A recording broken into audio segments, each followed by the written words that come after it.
In this series of videos, I'm going to show you how to do basic edits in Audition, which is part of the Adobe Suite. And you will notice that there's several commands that are pretty similar across all the Adobe Suite programs.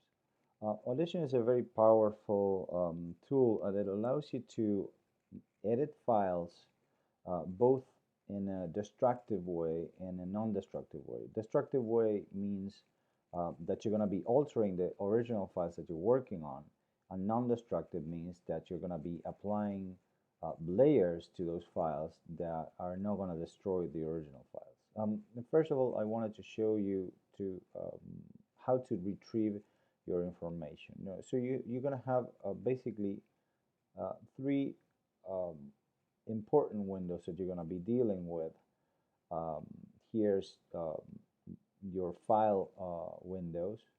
Um, here's your media browser mainly, although you have also the effect racks, the markers, which you're going to use sometimes to mark the beginning and the ending of um, your tracks, and then the properties, which will give you information about the files that you're using. But we're going to stick to the media browser.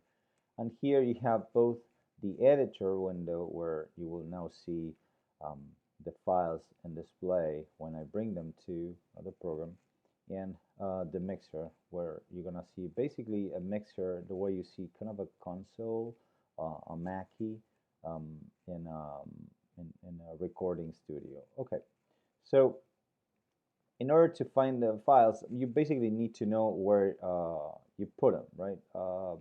This is basically my hard drive.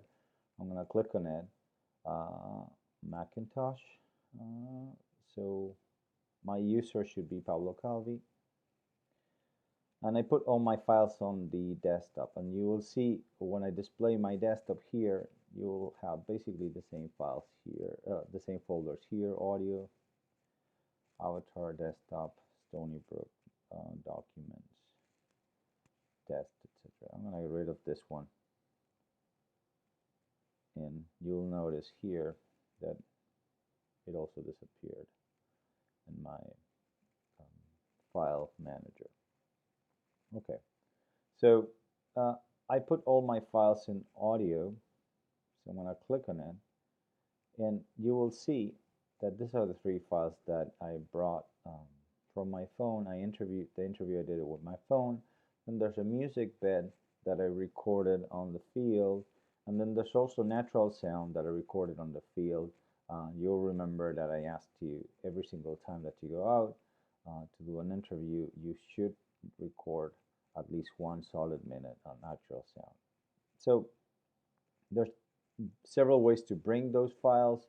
The easiest one is just to select them. What I did was I clicked on the file, and with shift I selected all of them, and I dragged them and dropped them here. They're gonna be there. You see that um, Audition is basically creating a profile of those files. If you go to properties and you select one of these files, um, you double click on them, and you'll find all the information here, right? Let's go back to the media browser. What I just did was double click, and the file appeared here. In this particular configuration, which is called waveform. So you have two different configurations here. We're going to study first the waveform. And what happens when you have this waveform, and this is what I was mentioning before, this is the destructive part of you're gonna do any destructive audition editing in your waveform section. When you're on waveform, there's a number of commands um, that get activated. You see this here on top are in gray, and these are active, right? So to give you an idea, I can use the time selection tool. I can actually basically select this chunk of audio. With this little dial here, I can adjust the volume or the amplitude. So you'll see if I go to the right, the waveform changes, and the volume gets lower. And if I go to the left, and if I go to the right, I'm going to have more volume in that that section. I could do that for um, the entire duration of my clip. But the problem, and as I just mentioned it before, is that the minute I did this, the entire recorded file that I have, my original, has changed. And um, I don't want to do it because I don't want to change the original file, and I don't want to destroy it. So I'm going to undo this. Now, the easier way to deal with non with this part of your editing process is to actually make copies of all your files and work on the copies if you think you're gonna be altering these files permanently. So, set selection tool, and this little thing, this little window, will accompany you unless you pin it down, and then it will stay where it is, and then you will be able to alter, for instance, the volume. I'm not going to do it again. The other tool that is important to know is this lasso tool. If you want to select a chunk of audio in this this sec the second window, you can actually do it. What this is, so this part of your screen is the waveform, and this part of the screen is the frequencies, right? So this is the same file, whereas here you have your waveform. You would hear parts of the interview if I played it. And here you have a description of the frequencies. These are at the bottom the lower frequencies, and at the top you have the higher frequencies. And you see that sometimes there's groups of frequencies that sound like maybe there's a noise, or maybe there's some disruption.